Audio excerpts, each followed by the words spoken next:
We are your home theater and AV questions answered. This is AVRant. Want your home theater or AV question answered by Tom and Rob? Send it to question@avrant.com. Welcome to another edition of AVRant. I'm Tom Andrew, and I'm here with Rob H. This is AVRant. It's your home theater and AV questions answered, and we really are back to answering your home theater and AV questions. The first time in 2020 that we're doing so. I'm back after an unexpected absence last week. Now, I'm Canadian, so it's my natural inclination to say I'm sorry I was away, although I know that you'll be like, you don't have to apologize because it was a medical emergency. Not making that up. Not me, but a family member of mine was emergency admitted to the intensive care unit on Monday night. And so I was away dealing with that. So happy to report. I'm not going to get into details, but happy to report they are on the mend. They're out of the intensive care unit at this point. So things are looking up. We're going to take it a day at a time. Hopefully things continue to improve day by day. So that is the update. And yeah, I'm back. Here we are. We're going to answer a ton of questions. We have a huge backlog. Quite literally don't need to apologize because you're never absent from the podcast anyways. It is very rare. If your excuse for being gone was, I didn't wanna, that would be good enough for all of us. That would be fun. I want to say... And it gave me a chance to do a podcast with Lee that wasn't right. focused on questions, which I mean, in my explanation, and I don't know if you listened to the podcast, but my explanation of...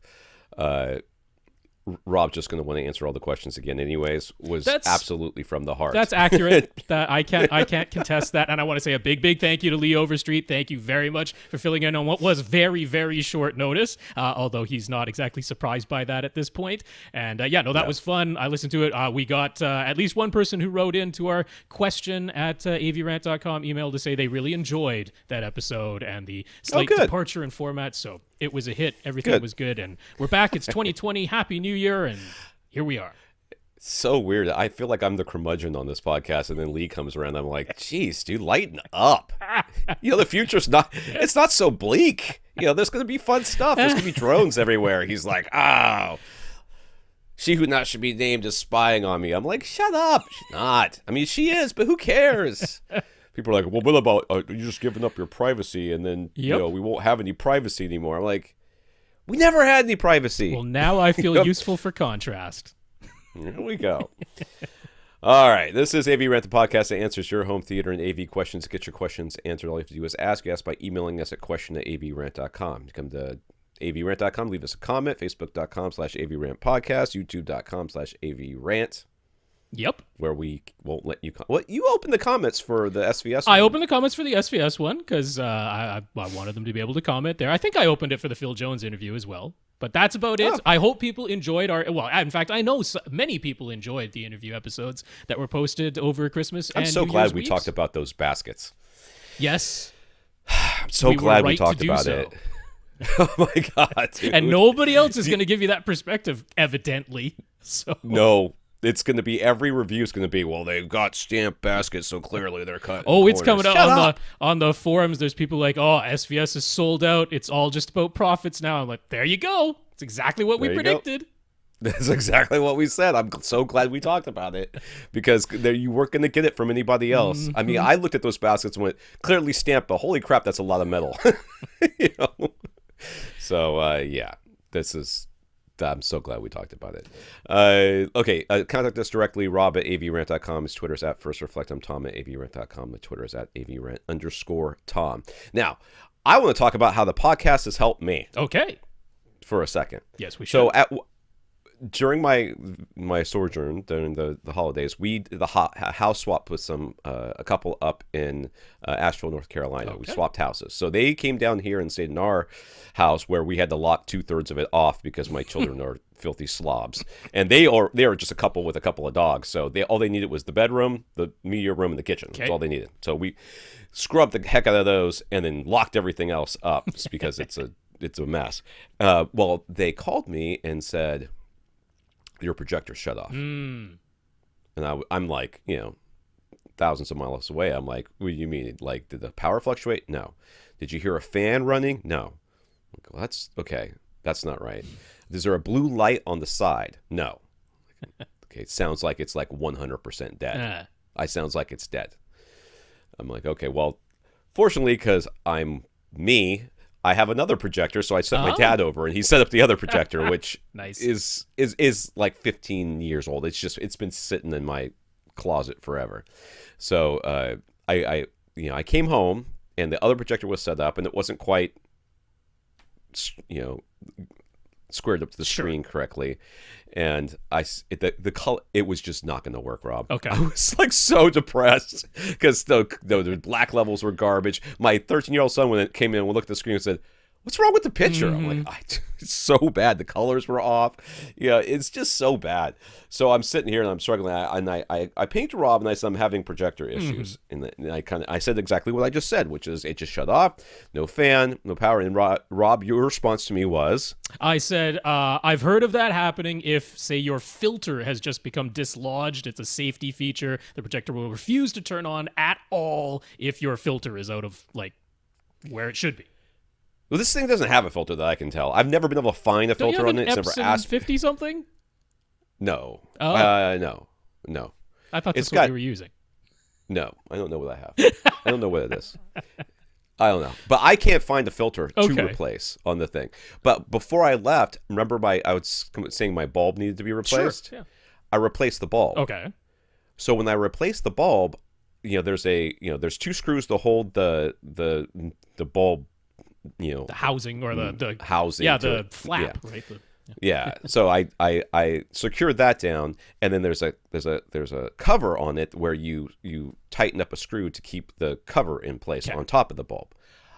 So you said to me, the filters may be out of alignment. I'm like, no, it can't be. I have never seen the filter. So I grabbed it to get to take the projector down from where my father put it away, and the cover came right off. I'm like, there it is. Yep, probably. So I resecured it, plugged it in, and it powered right back on, no problem. So thank God, because I was looking at those Epson 5050s or whatever they are, the new one. I was like $2,700. I'm like, my wife is never going to let me buy this, but I don't know what I'm going to do. I can't live with this other projector, so I'm so glad that this thing is working. But that right there is why you should ask questions of this podcast. Because when you ask questions of the podcast, people who hear the question say, that's not my problem, but the answer is close enough to the right answer that I need. Got me to check in the general vicinity. That's right. And then you'll get it. Right. That's why us answering questions on this podcast helps not only the person that asks the questions, but all the others. I think you should find out if your projector does have a filter, because if it does, it should probably be cleaned if you've never even known that it has a filter. I can't find it, Rob. Every time I take that projector down, I look for it. I will look. I don't know what type it is. If it's a DLP, it might not have a removable filter because they have a sealed light path, but I'm pretty sure it's a DLP. Okay. Because, it's got. I can't remember what you have. It's the lens in the middle, and it's got two fans on either. It's got two intakes on either side of the lens. Could be many projectors, Tom. I know. I'm not turning it on right now to figure it out. Now you're gonna drive me crazy. We'll find out later. All right. So we're gonna thank our listeners of the year. Yeah, well, a month. I guess it's been a month. It's been like 3 weeks. So we want to thank our listeners of the last 3 weeks. These are people that have supported the podcast in some way. So one of the ways you can do that is going to avrant.com and click on the Buy Us a Cup of Coffee link and give us a PayPal donation. So we want to thank Daniel, Matthew, Herb M, and Herb S for doing that. So thank you, Daniel, Matthew, Herb, and Herb. That's right. I'll repeat it again. Daniel, Matthew, Herb M, and Herb S. Thank you very much for those PayPal donations. It's appreciated. We also want to thank our 102 patrons over at patreon.com. Patreon's a service. It's a subscription service where you subscribe to our podcast and they take a monthly donation and give it to us, a minimum of $1, a maximum of infinity. So I haven't hit that infinity yet, but it's on the way. I can feel it. And so we thank our 102 patrons, including Alan and Andrew, who let us know that they were patrons over there. That's right. So wonderful to see 102 patrons now. This, of course, has taken us over 100, which was our goal by Christmas, which I actually believe we hit. We didn't get to mention it at the time because we were taking time off, but it was right around Christmas that we got up to 100, and it actually stayed there. It didn't dip below. I think we got up to like 103 at one point, and then it trickled back down to 100, and then came back up to 102. So it was very glad that we're there. Exciting. Yes, and we'll be talking about what's coming next. That's right. So thank you, Alan. Thank you, Andrew, for being two of those patrons. There might have been other people who mentioned it. There were so many messages for me to go through, and I wasn't paying super close attention. So I apologize if I missed anybody's name who mentioned it. Just email them again. Absolutely, tell me again. Anything that is missed for like this week and next week, please just feel free to email again because it is entirely possible I have overlooked something. How many questions are on this list, just so we know? So at the moment, 22 complete ones, almost all of them multi-part because people wrote us novels or wrote multiple times over the break, and that is like there's still about a third left that I just haven't even got to the question. Okay, so we're upwards of 30 questions right now. Oh, at least. Yeah. If you don't hear your question answered on this podcast, just wait. Yeah, that's right. Coming. Yeah, at the end of this podcast, I'm not even going to mention who's still on the list because we've got plans for this week, one way or another, to partially catch up. So if you can't support the podcast financially, or if you don't want to, that's fine too. Mm-hmm. But if you do figure out a way to support us, let us know what you've done, and we will mention you. So we want to mention Infinite Gary, who wrote to Gary Yakubian to say his interview on our podcast led to a PB 2000 Pro purchase. Yeah. That's awesome. Damien shared our recent interview episodes with several Facebook groups and forums to try to attract new listeners. So thank you, Damien. And Michael led Accessories for Less know that our recommendation led to a X3500H purchase. So thank you, Gary, Damien, and Michael for talking us up to those companies. Absolutely. Gary, Damien, Michael, thank you so much for that support. And glad people were enjoying the interviews because that obviously led to good things. All right. So as we mentioned, we've been talking about it for a while. If we reached when we reached 100 patrons, we were going to have a prize draw from our listener whose name was not listed. It's Andrew L. And yes, even before that, here is mine that he sent to me. You will have to look at the YouTube video, or Tom will have to look at Skype. But there it is. That is my wonderful TIE Fighter model that he sent to me. I see it. You have a picture in here. I see it. Is a little guy inside. There's a little dude. Is there really? I don't think my webcam's going to be able to see over it. There's a little dude in there. It's very cool. That's awesome. And it's as big as it's bigger than a placemat for your table. That's quite large. Oh, it's not. It's hand size. The one that I got. Oh, that's hand size. Okay, go. so what's that underneath it on this picture that I'm looking at? I see. Yeah. So there's an image. This is one of the more recent models of an X-wing that Andrew built. So this is the sort of thing that our winner will be receiving. He does have a list of models for the winner to choose from. Hold it up. Did you hold it up before? Yep, I held up mine. Yeah, let me just. I wasn't looking because I was looking at it. Here we go. Oh, TIE Fighter! I thought you were TIE X-Way. Oh yeah. Oh, hold on a second. My stupid picture's in the way. Oh, awesome! It is. It's very cool. Awesome. It is very detailed. I mean, you're not going to be able to see it on my webcam on YouTube, but he has done a very detailed job. And yeah, like I say, there's a little dude inside there. I don't know. Can't see him at all. All you're showing this is the wing, not the. Oh well, that's you. You're seeing my Skype camera. I've got two cameras. Oh, okay. That's why I'm like, what's going on? Regardless, all right, people whatever. on YouTube have gotten somewhat of an example. It's very cool. I like it very much. So that's fantastic. Are we drum rolling? All right, so we are drum rolling. So what we've done is I've pulled up our alphabetical list of people and that are patrons, and there's currently 102. One of them is not a person. It looks like I think it's an organization. I don't know what an organization of some sort. So I don't know what's going on with that. But so everybody else is a valid contestant here. They're all active patrons, and there's 102 of you. So Rob will be picking a number using a random number generator on his end. Yes, I will. So with a drum roll, boom! There's a result. It's 101, Tom. The 101 person. That's going to be easy to count from the end. Thank goodness, because if it was like 50, I had to count because they're not listed here in any sort of order. 101. Okay. What do you know? All right, that would be Turned Toast. Turned Toast. We know whoever that person is. We have remembered that name. We don't know your real name, but yes, that is a name that you should be able to recognize yourself. You'll have to get in touch with us. I think. Can you see their email address to email them directly, Tom? Oh, I just closed it. You know what? Regardless, doesn't hurt. Email us, at avrant.com. Turn toast. I know you've written to us before, so please yes. email us again. Let us know that you've heard this. We will put you in touch with Andrew, and he will send you. And you guys will sort it out. He will send you the list of available models, and congratulations. That's going to be really fun. The Romulan Warbird is no longer on that list because that's what I wanted. I just love the Warbird. The Romulan Warbird is so sexy. The first time I saw that ship, I was all, awesome. Why doesn't the Federation have stupid dinner plates? And the Romulan Warbird's that.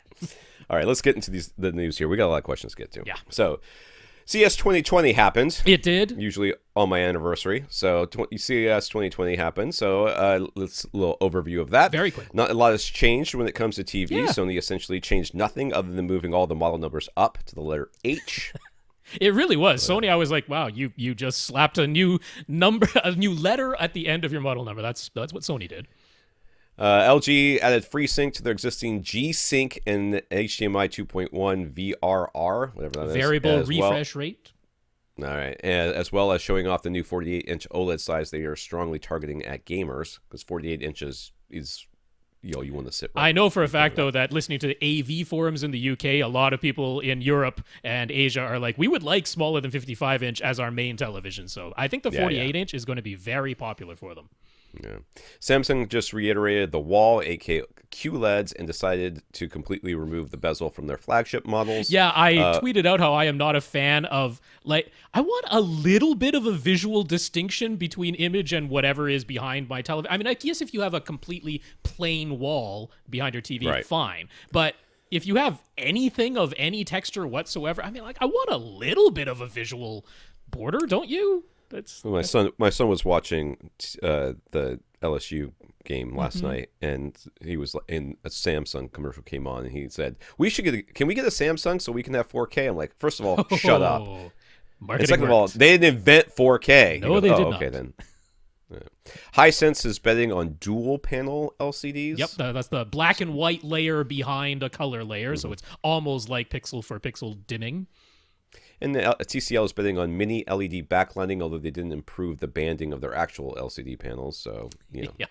We've got that. And important to make the distinction, because I have heard so many people conflate mini LED and micro LED. I mean, not difficult to do. They both start with M. They both mean small. But micro LED is completely different from mini LED. Mini LED is the exact same LCD TVs we've had this whole time with a backlight. They just made each little bulb smaller. Mini. That's exactly what it means. Micro LED is where each individual subpixel is its own really, really micro LED. So completely different technologies. Please do not conflate the two of them.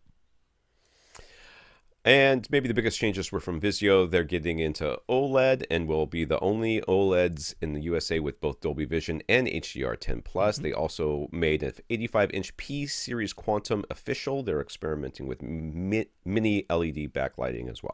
So Vizio, to me, looks exciting this year. And they were even asked directly about the last year, or in 2019, their TVs had banding as well, quite a bit of noticeable banding. And they were asked specifically about it, and they're like, we took steps to improve that this year, because that was like the number one complaint people had. So in 2020, Vizio is aware of it and says they have taken steps, but I believe them. They're a very responsive company for the most part. The biggest CES news might have been the HDMI LLC announcing that ultra-high-speed cables require mandatory certification. So if you already bought a 48 gigabits per second or HDMI 2.1 cable, it's definitely not an official one. That's right. Yeah, so this is the first time they have mandated certification. They had the high-speed premium certified, but that was an optional program that manufacturers could join if they wanted to. Now, if you're going to make so there is no such thing as an HDMI 2.1 cable. If something is being labeled that isn't a thing that actually exists under HDMI licensing. The name for it is ultra high speed. When it comes to cables, that is the name for it, is ultra high speed, and it will have a little hologram sticker. It'll have a little QR code. You can scan the QR code. It will take you to an actual, this is an official cable page when all that happens. So, but it's mandatory. The first time they've done that, and Blue Jeans Cable put up a wonderful explanation, because Kurt is always very good at explaining these types of things. All right. Dolby introduced Dolby Vision IQ which it's not lowercase L uppercase. No, it Q, is so I guess IQ. It's Dolby Vision Okay. IQ. Which uses ambient light sensors built into TVs to automatically adjust the tone mapping so that Dolby Vision doesn't look so dark in lit rooms. Yeah. Which is probably a precursor to them figuring out how to do Dolby Vision on projectors, I think. Maybe. Because that's what we said many months ago. You'd have to have some kind of sensor. You'd have to have some sort of sensor on the projector that could figure out what was going on the screen, and that's what But yeah, keeps it from being on LG actually projectors. mentioned how their 2019 models actually already got this, but without the IQ official branding. But that you actually can use so they have an ambient light sensor in their 2019 OLEDs, and that you actually can use that with Dolby Vision. But I mean, yeah, Tom just made a wrinkly face if you weren't watching the YouTube video, because I'm still making it. I know. And like, as soon as somebody walks in front of your TV and they block that just sensor for hate a all moment, that your stuff. image Yeah. dims and then comes back Yeah. up, and none of that's going to be fixed. But regardless, obviously they're aware that not everybody wants to Every watch time in I've pitch experienced black. anything that has a light sensor for the room, it's just led to the screen changing brightness and That's color right. and everything as you're watching it, and it happens. It's not subtle. It's like whoop. Yep. I mean, if it kind of like slowly did it, you might like not know that it was doing it, but it is quick. At least with the ones I've seen. So, not a fan, but sure. I mean, there's people who will buy it specifically for that. So yeah, I guess. So as we predicted, the monoprice monolith HTP 1 9.1.6 pre-pro was delayed repeatedly, but they said that it would come out in 2019, and they did it, just barely. They snuck in 2 small batches just before the end of December, and now they say the next batch will ship January 15th, so yay, I guess. Yep. Whatever. Yep. Who cares? So it's a $4,000 pre-pro that can process 16 channels. Where they're separating themselves from Emotiva and Arkham offerings is that they actually have DRAC on board, not just coming soon, That's right. and working out of the box. Yep, it actually is there. Not just- and works. not just promised in a future update. And future sometimes means Yep. fictional, but whatever. You do you. Yep. Furthermore, the manual reveals some clever tricks. They've included their own curves of equal loudness. They've added their own matrix processing to the DTS Neural X upmixer that can synthesize front wide and top middle signals from the Neural X 7.1.4 configuration. And for Aura 3D, they let you use a pair of top middle speakers playing in mono. Thank you. Yes, that's right. As the voice of God channel. I'm sorry. Did the most logical thing finally happen? All of these are wonderfully logical things. I mean, this is really kind of making me want to get one of these, because it's the exact thing that I wanted, which was that most of the time, these, like right now, today as we're speaking, if you're upmixing your regular 5.1 and 7.1 content, if you want to upmix into front wide speakers, as I do, there's no really easy way to do that while keeping at least 4 overhead speakers, because Neural X is limited to 11 speakers total. So if you add Right. front wides to an existing 7-speaker setup, you can only have 2 overheads with Neural X. And Dolby's surround up mixer never puts anything into front wide speakers. So I'm like, well, what if you Right. want 9 speakers on the floor and 4 or 6 speakers overhead? How do you make that happen? Well, the good folks over at Monoprice were like, hey, we'll just matrix our own signal, and there you go. Now you get information in your front wides and your top middles. So yeah, I like it. I think it's clever. That's awesome. And letting you play your top middles in mono as the voice of God makes too much sense for anyone else to have done it. Only Monoprice. And Trinov, for that I swear, somebody over there has 2 brain cells to rub together, because that's literally all it takes for that and being Oro like, hey, 3D thing to happen. The one thing Dirac lacks is something akin to dynamic EQ with curves of equal loudness, and well, we'll just put our own in there. We'll put Yay! our own in there. Dude, if they just took like the Fletcher Munson curves and threw it in there, that would be enough. They talk specifically about the Fletcher Munson curve, so I think that is maybe exactly what they did. And that would be fine. That would be better than Totally the fine nothing with that you had before. Yeah. So anyways, early adopters are reporting good results and very responsive and frequent updates to address any small issues. That's par for the course with Monoprice. It is. And about the only thing to really watch out for is that all the pre-outs are XLR only. There are no RCA pre-outs. So you can use an XLR to RCA adapters if your amps only have RCA inputs, but you need the correct pin out.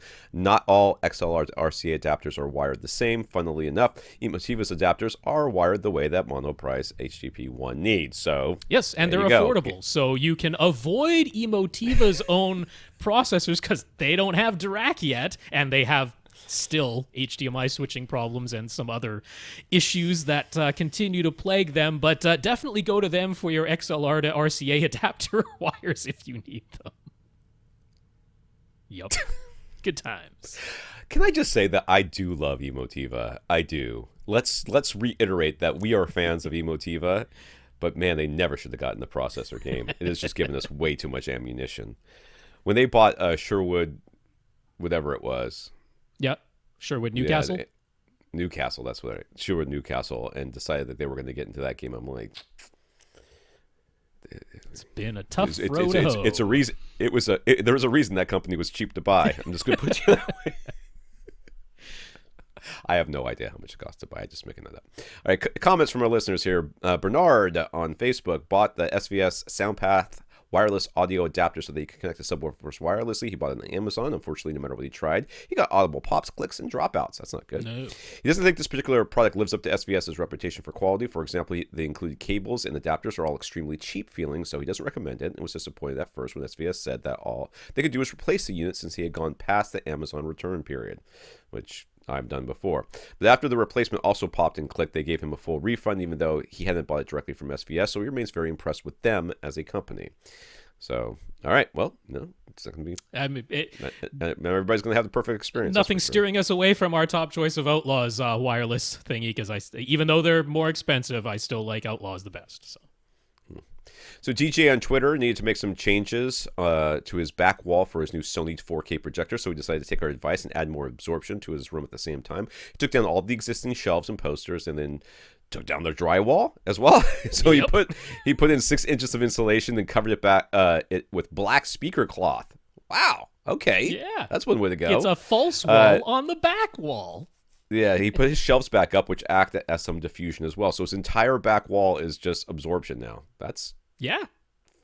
And it looks great. It's really cool. It doesn't look like it's... even without the shelves there, it looks really clean. So, yeah, I'm impressed with that, and that is a wonderful, very good. Unobtrusive, visually, at least, way to add a whole bunch of absorption to your room. I am and you know exactly where the studs are to put your shelves That's right. because you can just touch the wall until you find them.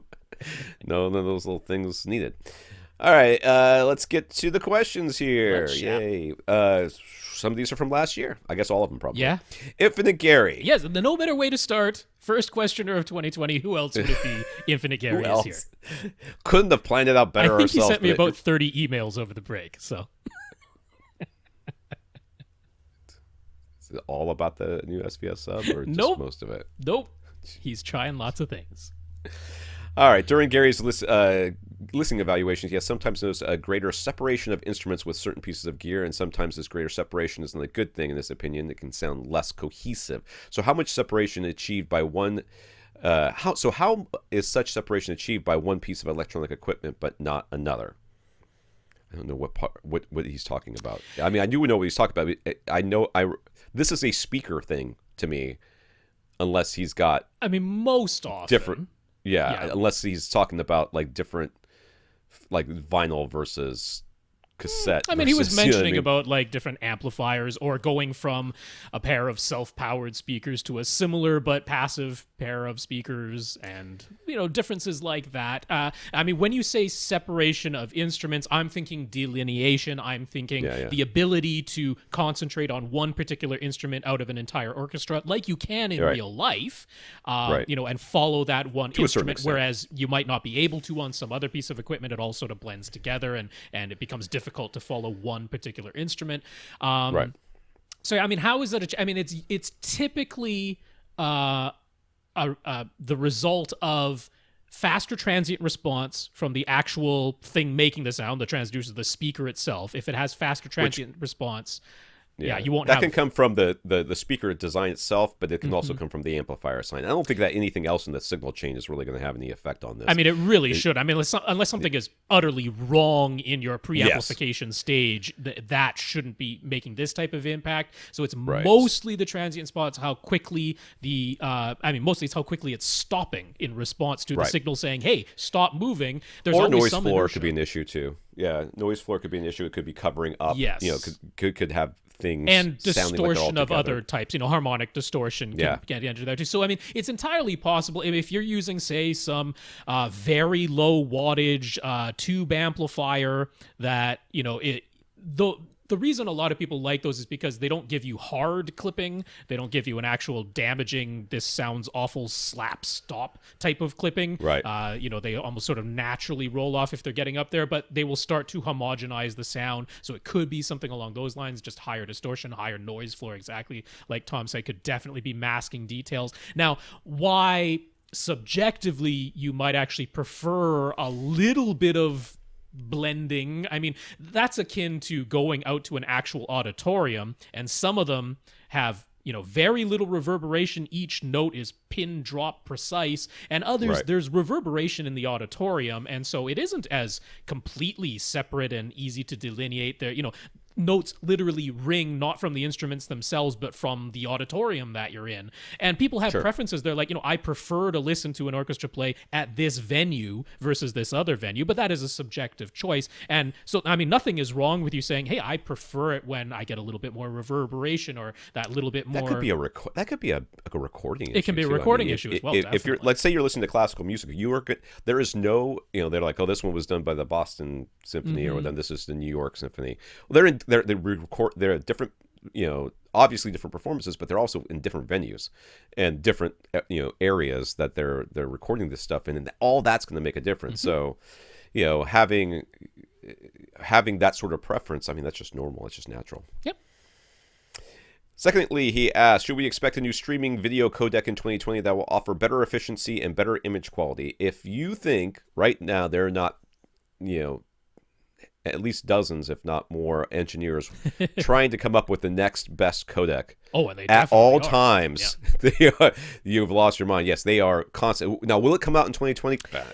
That I don't know. Is a bit of a question mark. So there was an excellent write-up done over at streamingmedia.com. And, if you want to go back a little ways, because we it helps to have a little bit of history on this. So we had like MPEG-2, which is what was used on DVD and was used for HD broadcasts, our 720p and 1080i over-the-air broadcast. That was all MPEG-2. And that was basically a total universal success, because that was like the codec of the time was MPEG-2. And then we moved over to MPEG-4, which was also known as AVC, the Advanced Video Codec, or also known as H.264. And that has also been basically universally supported. Like every web browser supports H.264. Almost everything that you have can decode H.264 on a hardware level. And it was what was used on Blu-ray discs, and it's what your cable provider and satellite provider are all using is H.264. We had another somewhat competing codec at the time, which was Microsoft's VC1. That was also on Blu-ray, and H.264 pretty much took over that. So then, moving on to Ultra HD now, on Ultra HD Blu-rays, we're using H.265, which is also known as HEVC, the High Efficiency Video Coding. So that was supposed to be the next one from the MPEG group to take over from H.264. It is the only codec being used on Ultra HD Blu-rays, and it's pretty much the dominant codec used for anything that is HDR, because the HDR programming is, very worked out for H.265. But they started charging higher royalties for it, and that has led places like Google, for example, to be like, we're not going to use it, we're going to use our own VP9. And there's another group called AO Media that's brought out a competitor that they call AV1, which is supposed to be royalty-free, but they're basically being sued by the MPEG group because they're like, hey, you're using some of our technology, so they're probably going to work out a licensing deal and have to charge royalties of their own. So that leads us all to what could be next. Like, what is Netflix using right now? Well, if you have hardware that can decode it, they're using H.265. But as streamingmedia.com pointed out, there's less financial incentive now to try and get higher and higher efficiency, because the streaming the internet bandwidth that we have now, it's less of a concern. It's more about getting into more houses than it is trying to be the absolute most efficient that you can be these days. So looking towards that, MPEG Group is, of course, working on their next one. They're calling it VVC for Versatile Video Coding. H.266 is going to be the code number, so they're just incrementally going up. Surprised they haven't gone to 364 Who instead knows? of ACS 265. But that is their Sounds so future much bigger. video codec. In fact, they sometimes shorten it as FVC, but it's officially VVC now. It's supposed to be up to 33% more efficient than HEVC, but the AO Media Group is attempting to make AV1 just as efficient as what VVC will be. So again, we'll have these, one supposedly royalty-free, one having a lot of royalties. If the MPEG Group has learned anything from HEVC and charging higher royalties that didn't go over so well, maybe they'll correct themselves with VVC. That's kind of the hope. But yeah, VVC is definitely coming. It's not really expected to be mainstream until 2021. So when Gary asks, is this going to happen in 2020? We're going to start seeing AV1. That's going to be happening in 2020. How ubiquitous it'll be, I have no idea. VVC will be coming in 2021. Right. So as we predicted, Gary has started to see pixel density and pixels per inch talked about a lot more when it comes to TVs as opposed to just 4K or 8K. So yeah, we'll see. We'll see. I actually had a conversation with somebody, and they were like, I was talking about the micro, the wall displays, the micro LED displays. And he's like, I don't think I want that. I'm like, yeah, you say that, but it's, when you can suddenly decide you want your TV to be, 6 more inches diagonal across, and all you have to do is buy the panels to do it. Yeah. It's going to be the thing. So anyways, the first OLED he bought was a 1080p 55-inch model, so that was about 40 pixels per inch. His 4K 65 inch OLED has about 68 pixels per inch, and the new 4K 48 OLEDs just announced at CES will have about 92 pixels per inch, while the huge 8K 88 inch models have 100 pixels per inch. But a lot of Gary's content is still just 1080p. So when he gets a 4K, I know. You're not the only one. No, that is obviously very common. So when he gets a 4K 48-inch and compares it to his 1080p 55-inch, should he expect the 48-inch to look way sharper when he plays 1080p content because of it being 92 versus 40 pixels per inch, or does one-to-one pixel mapping versus upscaling mean his 1080p TV will still look the sharpest for its 1080p content? Well, it's actually a really good question here because there's a lot more to it than just pixel number.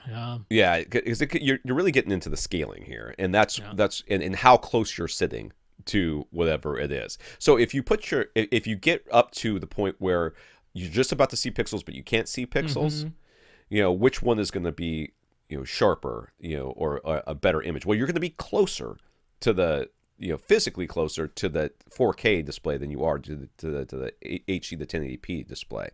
But there's going to be scaling going on, but are you going to be able, is that going to help or hurt? In general, it should be very little difference between the two, or almost no noticeable difference between the two in my mind. But I don't, I think the thing that you're going to run into is, how the distance from the display that you can get before you start to see those pixels more than anything else. I think our phones are a really good way to consider this, because we've followed along. If you've upgraded your phone every 2-3 years or whatever, certainly if you got on board early on with the earlier iPhones and Android phones when they were, sort of first coming out, and you followed it along, the pixels per inch has just kept increasing and increasing. And I think there's a moment where it's not so much that things look sharper, but they start to look smoother, especially text, right? You can see it most easily in text where, if you go down to the lower pixel per inch display, it's obviously jagged, if you get your eyes close enough, you can just see the jaggies in the text. And then as you get that resolution and the pixels per inch higher and higher and denser, it all just smooths out. And so when you start putting 1080p content onto a 4K resolution display, but that 4K resolution display is physically smaller, so all of those pixels are much closer together. The pixels that are being interpolated in between the actual signal pixels, those can be used to smooth. You won't see the gradations as long as the scaling is good. You won't see the gradations. You won't see the jaggies. So will it look sharper? That's really tough to say, but it will probably look smoother, if you want to use another subjective term, because you'll have that ability to get rid of what might have been jagged. I think the differences would be, almost, negligible. I mean, you could sit there and figure it out, like if you really tried. Yeah. But if you set up a 4K versus 1080p display, in a room and sat across from it like you normally would, are you really going to notice that much of a difference? But I mean, in general, if you take your computer monitor, if you take a larger monitor and a slightly smaller monitor and you put them side by side, and even if they're the same resolution, but they're just different sizes, the smaller one tends to look a little bit like sharper just because, the pixels are closer together. You're not seeing pixels. You're not seeing jaggies. So to your eye, you're like, oh, that's more pleasing. That's more natural looking. So I would suspect that, the 48-inch will, again, the word sharper, maybe not, but it will probably look smoother, maybe more pleasing. All things given, if you put it 255 inches next to each other, one's 1080p, one's 4K, you sit across from them, at a viewing distance that most people would normally use, or maybe a little bit closer than that. Yes, I think you would be able to see a little bit of difference with the 4K, but I don't think the differences would be monumental. It wouldn't be like, oh, this one's 3D and this one's looks like garbage. They would be that one's very good, and this one is also very good, and maybe a little bit better when during certain scenes when there's lines on the screen or something like that.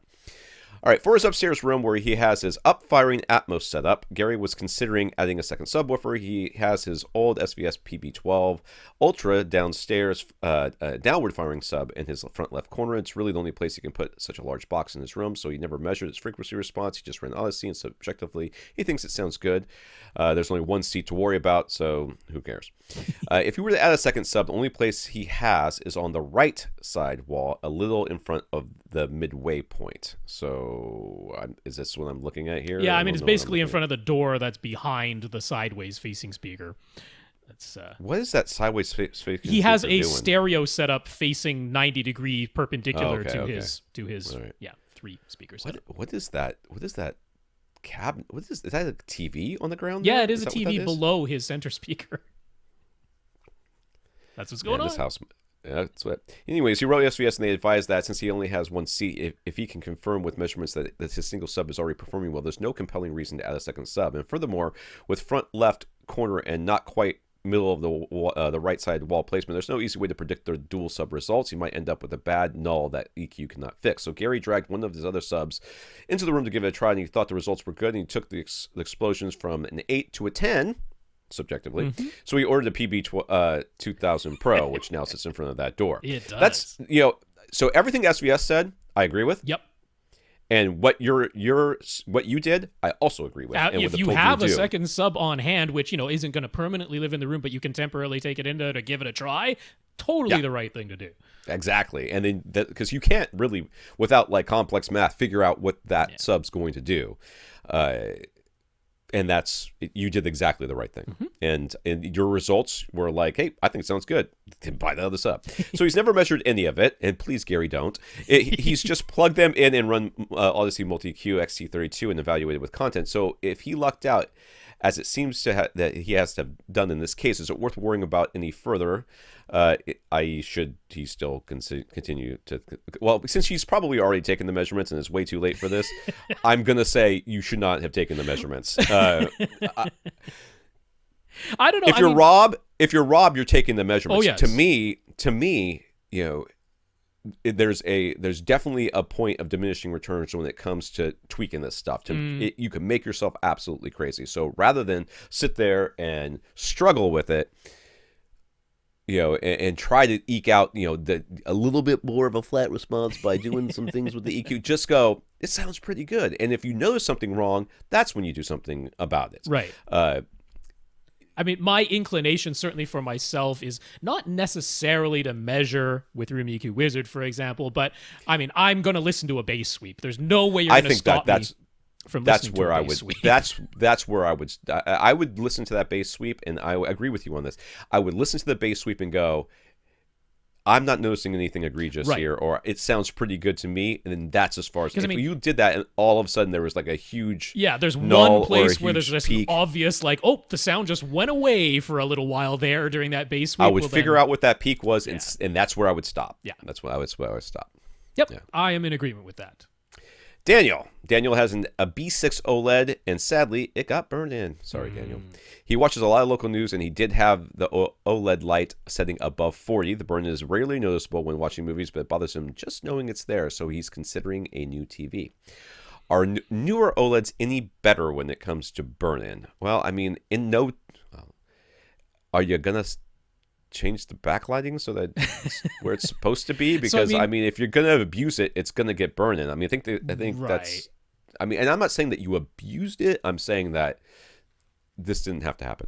I mean, supposedly, so going back to 2016, there have been 2 panel changes, like the actual way that they manufacture the panel has changed twice since 2016 with the B6 models. Okay. And with each iteration, they've basically increased the physical size of the red subpixel, which is the one that tends to get the most image retention or burn in, is almost always the red subpixel. And each time they've increased the physical size of it. They've also added more protection software into it, the logo detection, that if it detects static logo, will actually dim that part of or actually it kind of dims the entire image. I wish it only dimmed the local part where the logo is, but it kind of dims the whole thing. But they've put more in because, I mean, this is obviously something they're aware of that they are attempting to address. When they were asked about burn-in at CES 2020 specifically, they said, again, they've got, new processing now. They're up to the Alpha 9 Generation 3. They said they've done even more to try and prevent. They have the new filmmaker mode, which goes ahead and sets the OLED light level. And I love that it does this down to 25 because that is actually the correct setting now. So if you combine all of these things, the chances of you getting burn-in on an OLED are really, really low. But we can never say it's utterly impossible. But have they improved when it comes to burn-in? I will say yes. They have actually changed the manufacturing and the software. Yes, they are improved, but it's still not impossible.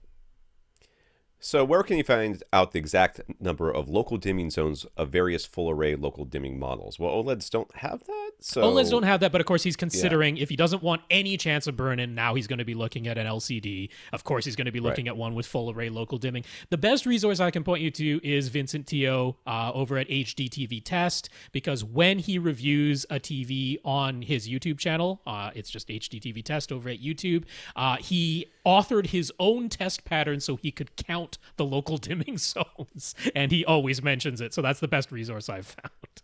All right. So his OLED is 65 inches. If he were to switch to the LCD, he'd want to get a larger size as well. Some sort of offset the small downgrade in picture quality with a size increase. But when he tried looking at displays at Best Buy, the 65-inch Samsung Q80R looked like it had much better black levels than the 75-inch Q80R. And stepping up to a 75-inch Q90R would cost more, obviously. So what do we think he should do? Going by what you see in Best Buy is often hard to... Very difficult. There was also the thing where... Now, as I'm recalling it, I think it was Sony where the 75 and 85-inch models were the only one that got the wide viewing angle thingy that basically made them look like an IPS panel with much worse black levels. I think... in Samsung's Q80 series, they had the wide viewing regardless of the size, but I'm not 100% sure on that. There's a possibility that it was only the larger 75 and 85-inch sizes that had the wide viewing angle filter thing that they put on there that, for a fact, made the black levels worse. But there are more zones of local dimming as you go up in screen size. Samsung always does that, as does Vizio, as does TCL for that matter. But of course, there are not as many local dimming zones in the Q80 as there are in the Q90, and it's like 4 times as many local dimming zones as the Q90 versus the Q80. It's not an insignificant amount at all. Yeah, it's a significant amount.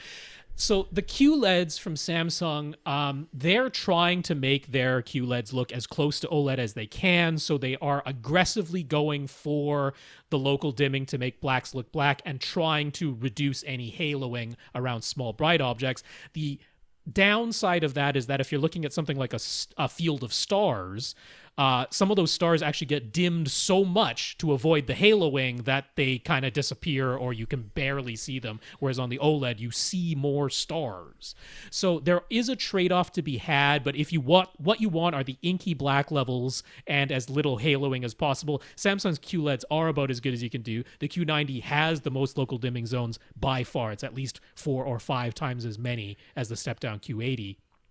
Why the 75-inch looked considerably worse than the 65, that I'm going to blame on Best Buy, because that isn't just like, as far as I know, not just an inherent thing. I'm pretty sure that ultra-wide viewing angle filter is on all the sizes. So you can double-check that one specific thing, whether or not it has the ultra-wide viewing angle. But if it does, if they all do, then you can, I mean, they will 100%. And it's a sales tactic, and while I don't necessarily appreciate it, I do understand it, and that's make this one look good because this is the one that people are most likely to buy, and then if somebody comes in and definitely wants the bigger one, they're going to buy it anyways. It doesn't really matter. So that's. But I mean, if you're not going to get an OLED and it seems like what he really wants are the inky black levels, then Samsung's QLEDs are about as close as you can get with an LCD. Sony tends to go for very, very accurate as far as tracking the gamma, tracking the electro-optical transfer function, but it means the blacks don't look as inky black, and they will try to retain the highlight detail, and they'll be like, well, if we're going to show you this star, the black behind it and around it is going to be dark gray. There's no way around it. So that tends to be Sony's approach. And then, as we were mentioning, with Vizio and TCL, they, at least in the 2019 models, tended to have some banding in the LCD panels themselves. So the Samsungs are pretty much the way to go if it's not an OLED. All right. Joe says he just started listening to AVRant in 2019, and he already used our advice to purchase some Boston Acoustic Soundware 4.5 speakers for Atmos. They're working great and were easy to install. And he's got them, it looks like on the ceiling, so that's pretty cool. Yeah, they're like mounted to a soffit, those images that he has across his, I think that's his back wall, or maybe but I think it's his back wall. I don't know if those are acoustic panels, but they sure would make sense if they were. So that looks like, I doubt it. It looks like one of those 3 things that you can buy like at I have seen acoustic panels where they do that exact same thing, though, where they take the image and spread it across. In any case, I'm glad those were easy to install. That's the whole idea. So anyways, he knows I got annoyed for that one episode where all we did was go through settings, but he got a Panasonic UB9000 Ultra HD Blu-ray player to go along with his Sony A1E OLED and Marantz SR7012, and the 9000 has so many settings, and he's just hoping to confirm what he's done. He's done. He just wants us to confirm. I don't. So anyways, he's got, let's see here. It looks like I've got himages to look at. So his HDMI, this resolution, he's got auto. That's correct. 4K 60 output is 420. Now, normally I'd be in agreement with that. He was probably listening when I was talking about the Apple TV 4K settings, where I was saying 420 makes a lot of sense because it just sends out what the video signal already is. But the Panasonic Ultra HD Blu-ray players are superb at chroma upsampling. Something has to turn it into 444 at some point, because ultimately the TV only understands RGB. So the original 420 signal, which is what is on the disc, at some point has to get chroma upsampled to 444 and then converted to RGB. You can sort of choose where that happens in this case, but the Panasonic players are superb at it. So in this case, I would set it to 444. I would change that one setting, the 4K 60 output. I would change that to 444 in this instance. All right, the 24p output, he's got to auto. Correct. HDMI video output mode, auto. Correct. HDMI audio output more audio only. Correct. Which he's probably not even using. He's probably Dolby Vision setting is on. Yes, because your A1E does support it. Good. And the HDR10 Plus setting is off. Also correct, because your A1E does not support HDR10 Plus. So that's all good. One change to make there. In his advanced settings, he's got the color mode as YCBCR. Correct, which is auto. Yeah. Deep color output auto, 12-bit priority. Now here I would try setting it to 10-bit priority, because that is what is actually on the discs, and there isn't a compelling reason to up-bit it to 12-bit. And Dolby Vision, which is in 12-bit, will still come out as 12-bit because it is still an auto but 10-bit priority setting. So instead of the player adding bits for no real reason, it'll just send what's on the disc out of the disc, and that's a good thing. So I would say 10-bit priority there. All right, so HDR color gamut output is HDR BT 2020 or auto. Correct. SDR to HDR conversion. That should be turned off. You don't want that happening. You don't want stuff that is SDR being turned into HDR. So turn that off. So HLG to PQ conversion is off. Correct. His HDR display type is an OLED, which is true. Now, here the thing is, that is actually what sets the HDR optimizer level in the Panasonic player. Okay. So this is the thing where regardless of what the disc has been authored to, the Panasonic will go ahead and re-author it to whatever setting you have had. And unfortunately, they don't just tell you the nit values, they gave them names. And the 9000 gives you more choices than any other Panasonic player. Now, if you set it to OLED, it's going to output everything as 1000 nits. And your Sony should do a really, even though the Sony can't actually get to 1000 nits, it was designed to do its own tone mapping of 1000 nit content very, very well. So this is almost certainly an extremely safe setting. If you want to just try setting it to, say, the medium or lower brightness projector setting, because those are the ones that go to 500 or 250 nits respectively, you could give it a try just to see the results. It's probably correct, but you might notice a little bit more shadow and highlight detail with it, say, in the medium projector setting where it's actually retone mapping everything to 500 nits, which is about the maximum light that your OLED can actually produce. So it's worth experimenting on that one. So 25p to 50p output is off? I mean, unless you're in the UK, that's probably fine. Yeah. HECP output setting auto? Yes, definitely. Okay. And contents type flag is auto? Yes. Audio output is on. Yeah, it better be, because otherwise nothing comes out of your HDMI output as far as audio goes. Yeah. And 7.1 audio reformatting is set to now auto. That you want to set to off. Because that sounds like that's ups. What does that do? It takes everything that's 5.1 and turns it into 7.1 in the player. So turn that off. Yeah. Well, I can already see we're gonna have some problems with this next one. So under audio, he's got dynamic range compression onto on. That's got to be off. That needs to get turned off. Yes, please turn off dynamic range compression. So optical coaxial downsampling, whatever. You're not using it anyway. It doesn't matter. Down mix to stereo, you're not using it. HDMI output settings of music playback normal. Yep, it's correct. Yep. Yeah.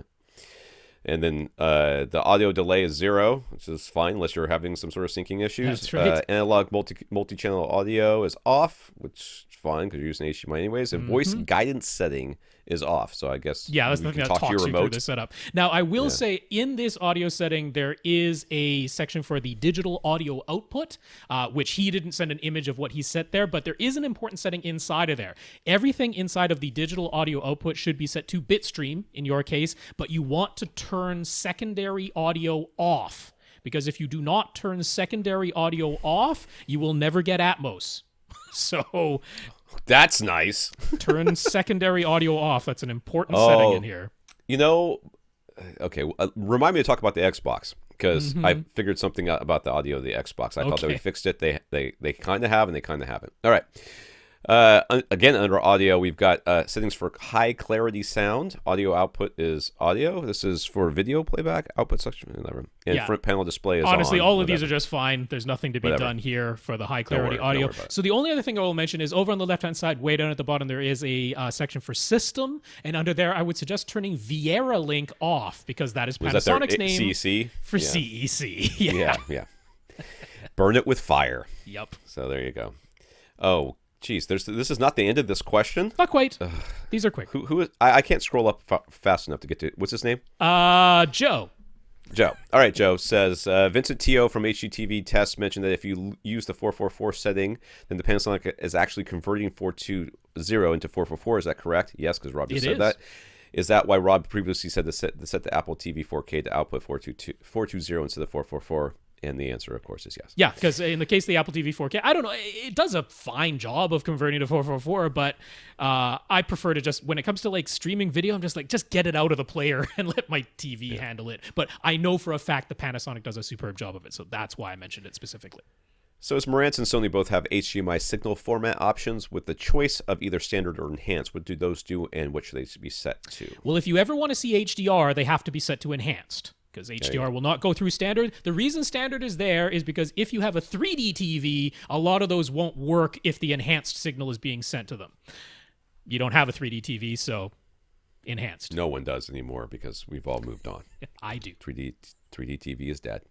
It's only Rob is Dr. Frankenstein of 3D TV. Brian on Twitter. Brian has an Onkyo 787 receiver, and he ran AccuEQ. It seemed to nail the physical distance of the speakers, which is what we expect. In this case, at least in his case, his fronts and surrounds are all exactly the same distance from a seat, and AccuEQ agreed with the measured distance. But even though these 5 speakers are exactly the same distance from a seat, and there are actually 5 identical speakers, AccuEQ still set different trim levels, particularly surrounds, which were bumped down 3 dB. Why would that be the case? Because it's not just the direct sound; it's everything else in the room. That's right. You have a room. You have a room that is impacting the sound. And where you set that microphone, was it direct? Was there any impedance, like say the back of the chair between your surrounds and your or although you might expect it to bump them up if it did in that case, right? But no, I mean, there are reflections happening around your room. I mean, even though as much as we talk about, it's not like in deep bass where the room basically takes over what you hear. You do hear sound that made a straight line from your speaker to your ear, but there is still reflected sound going on. And I mean, what if one side of your room is open and the other side is right up against a wall, as is the case for many people? Or, you have half of a back wall or something like, the reflections that each speaker is producing at your listening position can be significantly different from each other. So a lot of times the surround speakers might be behind you and firing straight towards each other, so you're getting off-axis sound. Whereas your front speakers, you might have them towed in a little bit more directly towards you. Therefore, you're getting more direct sound, which means that your back speakers might be turned up a little bit because of that. And it can also be the case where the distance from you to the speaker is identical, but the distance from each speaker to the wall behind it is different, and you get boundary reinforcement. I'm betting your surrounds are right up against walls, and maybe your fronts are pulled away from the wall. So the fronts aren't getting boundary reinforcement, the surrounds are. That could be why it bumped them 3 dB down. So when he manually increased the trim levels of his surround channels, did that negate everything AccuEQ had done? Well, it negated the trim levels that it set. But I mean, it's a distance and trim levels, so you negated half of it. Well, I mean, you altered the how loud each one is playing, but I think he was worried about the actual equalization that it applied. Did it turn that off? No, the equalization is still active. It's still doing the thing it was doing. It's now just you've bumped up those trim levels, so if a sound is coming from all the speakers at once, then it's going to be a little bit louder in the back than they thought it was going to be. That's right. So anyways, he preferred the way things sounded with the surround channel trim level set manually versus the lower. So is that wrong? No. I mean, it technically is, yes. But it's not. I mean, objectively, you have set them too loud compared to where they are. Sure, but who cares? The thing to it's your room. Is that AccuEQ's trim levels are only correct at full reference volume.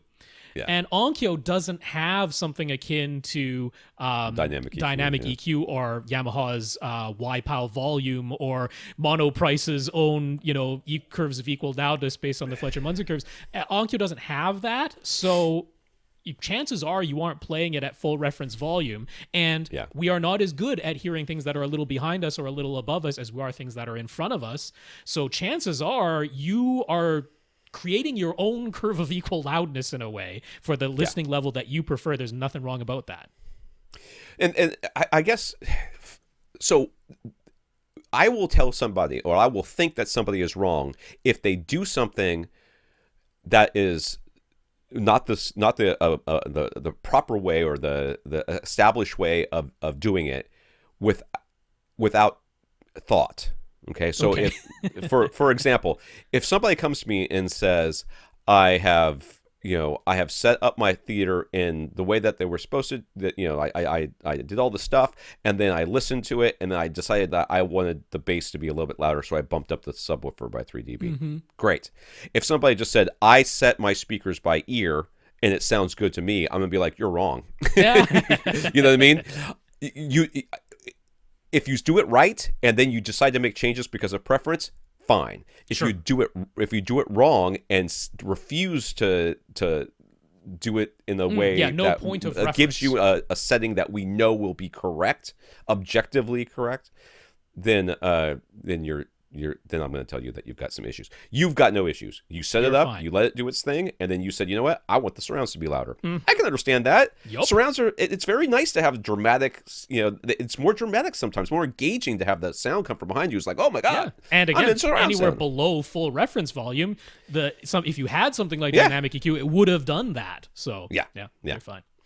So he'd like some clarification about how to make sure he's using the correct listening mode. He couldn't recall ever seeing Atmos, even when he was playing something he was certain was Atmos from Netflix via his Apple TV 4K. He thinks he's only ever heard upmixed Atmos. I know those were his words. I want to upmixed Atmos is what he wrote. Yeah. Yeah. So, but when he wanted to try the DTS listening modes instead, and when he was playing something that he was certain was Atmos from Netflix, he couldn't get any DTS listening mode options because it won't let you. So could we clarify how he gets Atmos, how he gets upmixing, and how he gets DTS modes instead when he wants them? Okay, so what did he say? What receiver he's got? I forgot. It's the It was like way 787, up the there. Onkyo 787. So, yeah. Yeah, is this one of those receivers that they didn't allow that? If it was Atmos, it played. If it was Dolby, it played Dolby, and if it was DTS, it played DTS. No, that one didn't have that. But there's a little bit of misunderstanding, which is like very, very understandable misunderstanding because this stuff is not self-explanatory. And what you get on the Onkyo, you have your remote, and it has 3 buttons. One of them says movie/TV, one of them says music, and one of them says game. And you can press any of those, and it will cycle through all of the available listening modes for whatever signal it is that you're playing. And it usually gives you a little on-screen thing there that shows you the list of available listening modes as well. So I want to make first clear that there is no such thing on a technical level as upmixed Atmos. There is a Dolby surround upmixer. That is the name that they give for it. If you have installed speakers in your ceiling or upward firing speakers, the Dolby surround upmixer is the thing that will take 5.1 or 7.1 or stereo content and make sounds come out of the overhead speakers. But that is not Atmos, and the name for it is not Atmos.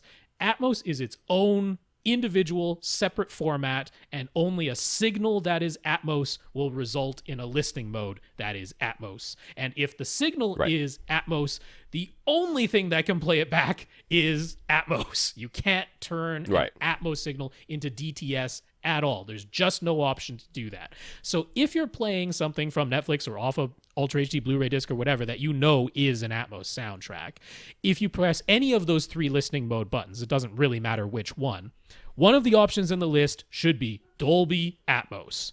And as long as you've highlighted that, he actually mentioned how, for whatever reason, the front panel display of this Onkyo doesn't scroll like Atmos across it. It just gives you the Dolby logo. That's all you get, which is unfortunate. Oh, well, yeah. It's a little bit unfortunate, but if you press those listening mode buttons and it highlights Atmos, like, yeah, that's it. Atmos is Atmos. Same for DTS-X. DTS-X is DTS-X, and that's it. For everything else, if you're playing from your cable box, let's say, we know that's going to be coming in as Dolby Digital 5.1. And you press any of those listening mode buttons, you're going to see a whole bunch of optional listening modes, because Onkyo has their DSP programs too. They have their rock arena and their jazz club and their church, just like Yamaha does. Onkyo has that too. You're going to see all of those. You're also going to see amongst the list Dolby Surround and DTS Neural X. Those will be 2 options available. And those are your upmixers. Those are the things that are going to take your 5.1 signal that's coming from your source and make it so some sounds come out of the speakers overhead or your upward firing speakers. Those are upmixing those things. And you can cross-pollinate. And you have a choice. Yeah. And same if you were listening to, say, a DVD that had DTS 5.1, the original DVD of Jurassic Park with DTS 5.1 on it, you could apply your upmixer to that. So those are the differences between Atmos versus upmixing, and you can only apply something that is DTS to anything that isn't Atmos. Atmos is stuck as Atmos. Dude, you're getting super laggy. Oh, I'm sorry. Your voice is getting super laggy. So I hope at this point in the video that we put up, say goodbye to any lip sync that we may have had. Yep. It's gone now. It doesn't exist. All right. So that was that. I went back and checked my Xbox settings. Mm-hmm.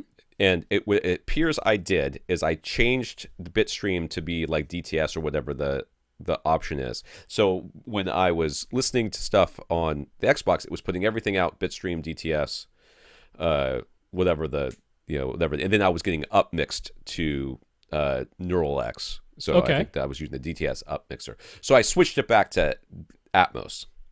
Okay. And now everything's in the Atmos container. So if it's a 5.1, I finally the side surrounds do play correctly, not the back surrounds.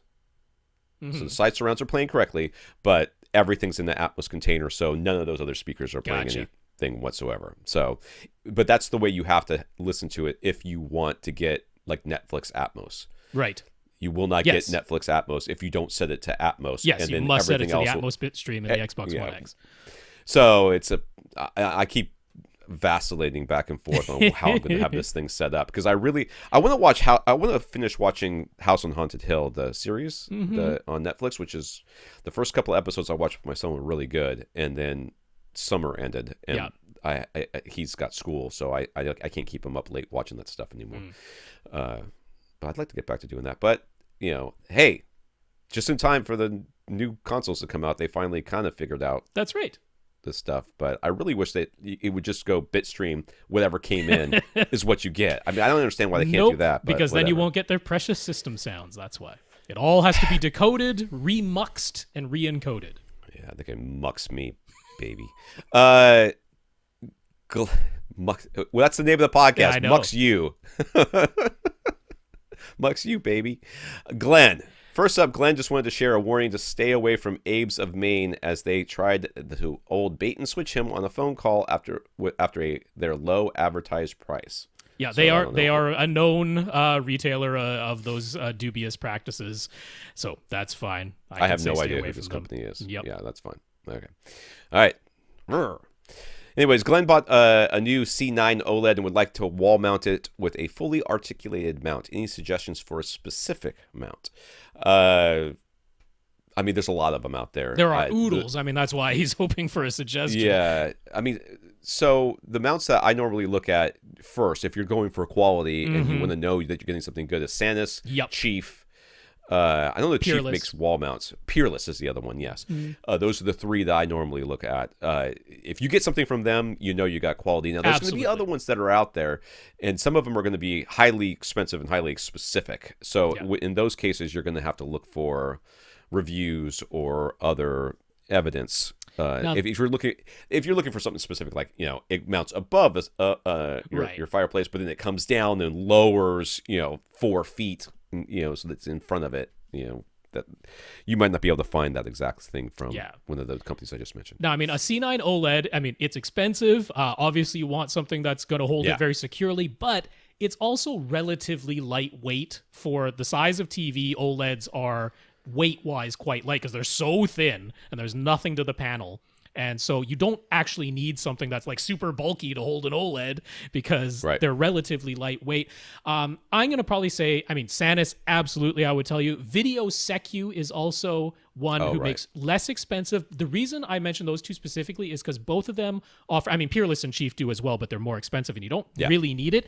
Sanus and Video Secu both offer affordable models that have post-installation leveling. It's not very much, but it's, if you're just a hair off kilter, it sure is nice to be able to perfectly square that up without having to like literally undo all the lag bolts you just put in and redoing it. To me, that's worthless. So like mono price, they're the cheapest. You can get a very nice fully articulated mount for like $40 from mono price, but it doesn't have the post-installation leveling. And for like $30 more, which is about what the Video Secu costs, about $70 for their one that is fully articulated and can do post-installation leveling, I'm like, it's worth it. Because yes, it's a one-time thing, but man, is it annoying to be off by 2 millimeters and you have to take out lag bolts to readjust that, yeah, don't mess with that. I am quite literally never, ever going to care about 2 millimeters. I just can't But if you do, isn't it nice to just turn a little gear and it's perfect? I would rather re-wallpaper that entire wall if the lines on the wallpaper are visually distracting me than try to re-level that thing, take out those lag bolts. But given that we're talking like $70 versus $40, I think it's $30. Not a huge expenditure of money. That's yes, right. I think. Okay. So he's doing a setup in a 12 by 16 by 10 bedroom. Years ago, he bought an Onkyo home theater in a box that's still serving well to this day. But now he'd like an audio system upgrade. You'd like to keep the budget around $1,500 or less, and he's hoping for a 5.2.2 configuration. $1,500, huh? That's $1,000 of subs right there. So if you go crazy, that's why I've mentioned alternatives. So it's a small room, so something unobtrusive would be nice, but sound quality is his top priority. What do we suggest? 5.2. You could do like NHTs almost, and a couple of SVS, the smallest sealed SVS subs for this room. Let's see. So that'd be what, about $750 in speakers plus. No, they're up to 125. Yeah, they're 125 each. Oh my god, they used to be $100. I know. No, they're 125 each. And if you're actually going to go for 2 SVS subs, that's $1,000 right now, which is why I don't really think that's the way to go here. I don't mind your budget. I don't think you're being unreasonable. This is a bedroom. Yeah. And if you don't quite get down to 20 hertz, I'm not going to cry over it. So I am quite literally going to cry over it. I'm going to complain the entire time. So let's go. So, I mean, the NHT Super Zeros would be perfectly great choice here, $125 a piece. Maybe you get 5 of those. I am also going to suggest Ascend's HTM 200 SEs. Those go for $300 a pair, so $150 each. Both of those, maybe you get 5 of those, either 5 of the NHT Super Zeros or 5 of the HTM 200 SEs. And then for your overheads, those Soundware 4.5s, Boston Acoustics from Accessories for Less. Yeah. $140 for a pair of those, because there's no real reason why your overheads need to be $300 per pair of speakers or even $250 per pair of speakers. I agree with that. You could even, to save some money, make those your surrounds if you really wanted to, because you can wall mount a pair of Soundware 4.5s on your side walls. You can wall mount all of these things. You can wall mount all of them, yeah. But there, I think you're getting reasonable for 7 speakers. I think the Denon X2400H from Accessories for Less for $300 is a killer deal here. Right. You don't, I mean, it's a small room. You don't need the pre-outs. You don't need XT32. You don't have to go, although it is only $500 to get all of that if you really want to. But we're working on a budget here. So it's the subs, right? The subs are the little bit of the challenge. Now, if you want 2 subs that are, I think, very reasonable here, Dayton's sub 1200. They're $150 each from Parts Express. You can get 2 of those, and it'll fit your budget. I know. They go down to 25 hertz. I say you, first of all, if I were this person whose name I've already forgotten, Vincent, is that right? It's Glenn. If I were Glenn, the first thing I would do is I would go to Accessories for Less, and I would look at the speaker options there, and then because you could get all Boston Acoustics, say that'd be perfectly reasonable. You could go all the way around with Boston Acoustics, and those would be fine. Yep. Then I would say I got to get the receiver I wanted. I look around. I look at the KEF options on there too, because they've got some good KEF options up there that, for your front 3 might be nice. And then Boston Acoustics or NHTs, whatever, for the surrounds, and then Boston Acoustics overhead. I know we're now mixing and matching. I would then say buy the single SVS sub. You certainly could. And then say, okay, my next purchase will be the matching sub, which we've all verified that you could call them up and say, I already bought one. Can I get the can I get the $100 off for the second one, which is usually what they give you for buying 2. And they almost I've never heard anybody say, oh yeah, they told me no. Well, I mean, they advertise right on their website that if you're within a year, they definitely will, and a lot of people have been slightly over a year and they've still been willing to. So absolutely, I think you've got good speaker options there. I'd stick with that X2400H, and then you can start with 1 SVS $500 sub, or if you're just like, I gotta have the 2 right away, I don't mind those sub 1200s from Dayton at all. I don't know, man. Tom's not a fan. That's fine. No, I mean, I'm a fan. I'm fine. Right. It's fine. I got nothing wrong with those subs, but it's 20 hertz. I know. I gotta get me that sub subsonic bass, man. I got to get down to 19 if I can. So that's just me. But you decide. Tell us what you do and take some pictures and send them in because I like to see it. How are we doing on time? All right. Ted. So Ted says he's beginning to consider the construction of a new house, which would, of course, include a dedicated home theater, which would be nice because this is legacy audio Ted, right? This is legacy audio Ted. That's right. Okay. So this would be great for him because, Yeah. He's got way oversized speakers and subs for his current teeny tiny little room. Yeah. And he's got, couches floating in the air, practically stacked on top of each other. It all seems a little precarious in there, I gotta say. So he started researching ideal dimensions and room shapes and came across one article that mentions the golden trapagon. Mm-hmm. That's a word? I've never heard of the word trapagon before. Think cowbell. The cowbell is if the cowbell weren't open at the bottom, if the cowbell had a closed off bottom, that would be a trapagon. So it's basically a shape where the back of the room is both taller and wider than the front of the room. So the ceiling slopes upwards towards the back and the side walls slope outwards towards the back. Is that a thing? Should you consider that shape for a custom home theater build? Are you building an auditorium or exactly. Are you going to have a full orchestra in this room? Because that's when that shape makes sense. You're basically creating a horn. Yes, you are. For the instruments that'll be at the front. It makes it so that the people that are, back when the, opera did not have microphones and scrolls that told you what they were actually saying in English, those people could sing at a more reasonable level and not kill themselves trying to get people in the back of the room to hear. Yeah. No, Ted, you want rectangle, yes, so that your subwoofers can be placed easily. That's what you want. And rectangle, if you sir. find yourself a contractor who cannot build a rectangle, it's time to walk away. That's right. That man says I can only do non-parallel lines. That's right. That is not the. If he only works in non-Euclidean geometry, he worships Cthulhu, and you should run away. He's going to sacrifice the golden trapagon, it is a thing in audio. This article is not wrong when they're talking about room shapes for audio. Yeah. Like bringing it up. No, it is a thing, but yes, it's an auditorium thing. It's not what you want for a home theater where not everything is at the front of your room and you're way at the back. And by way at the back, I'm talking like 120 feet at the back. That's not what you're building. Yeah, that's non-Euclidean geometry. I cracked myself up. Don't you though? Chris on Twitter. Chris wants to build some DIY backer boxes for his in-ceiling Atmos speakers. He's planning to seal the seams and put insulation in the boxes. Is it okay to build them out of OSB? Oriented strand board. I don't know what that is. Or would an upgrade to plywood be worth it? OSB's fine, man.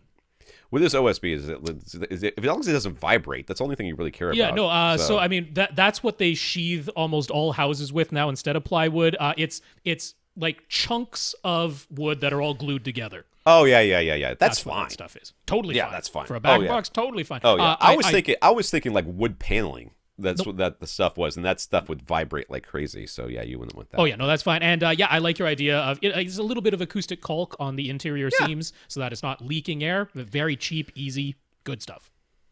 So movies always get remastered for home release, right? And all TVs are 16:9. So why do movies still come in different aspect ratios? Why not remaster all movies to exactly 16:9 for home release, so that we never have to worry about black bars or 2.35:1 screens? Because you're cutting off the image.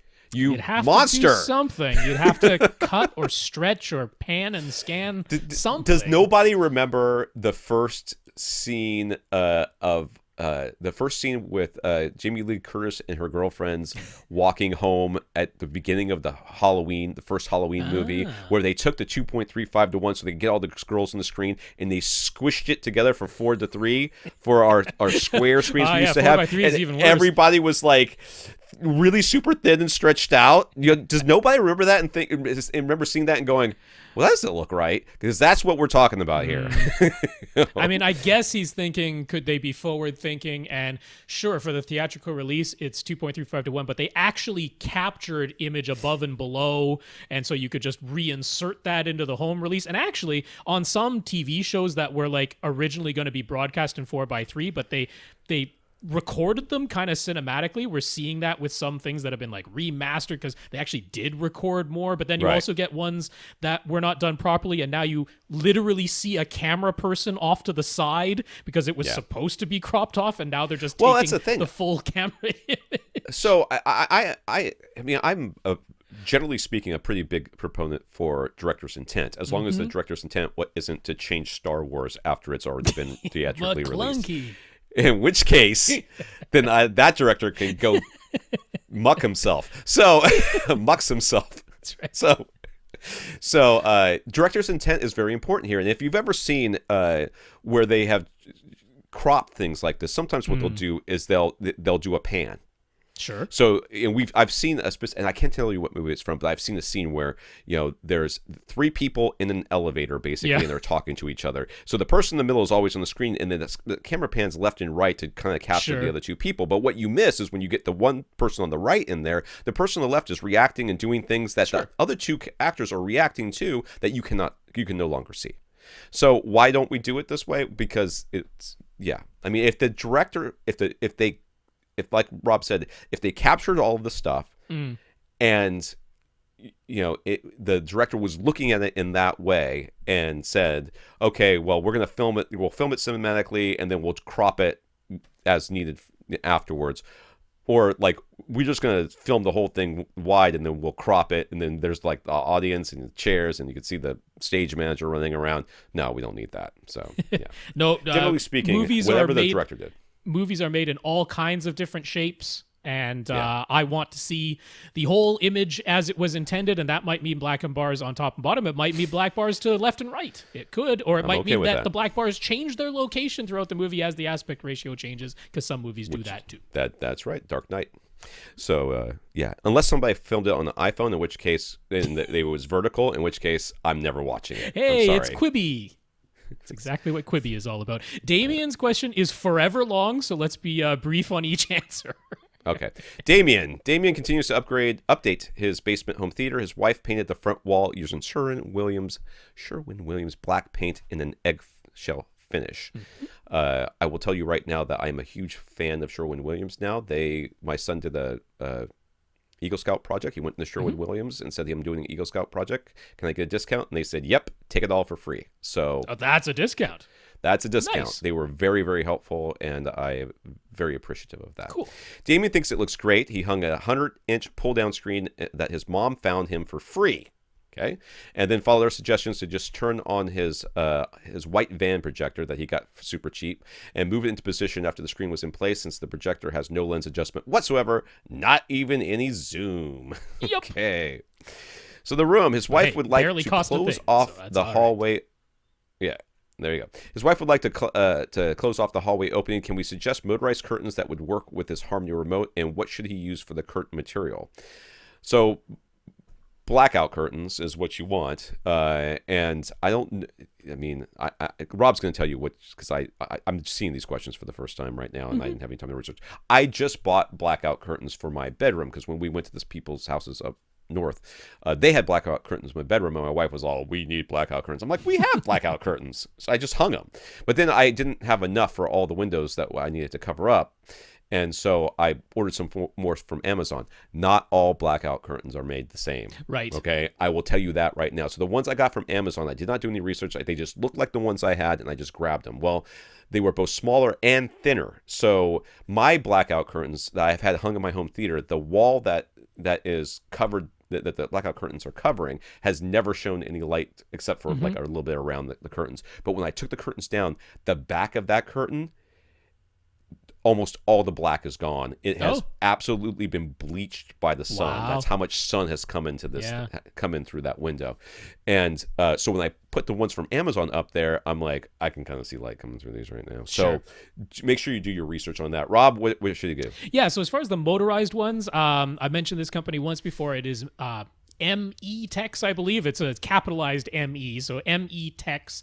But yeah, they have some nice, not too expensive, motorized, remote controllable curtains.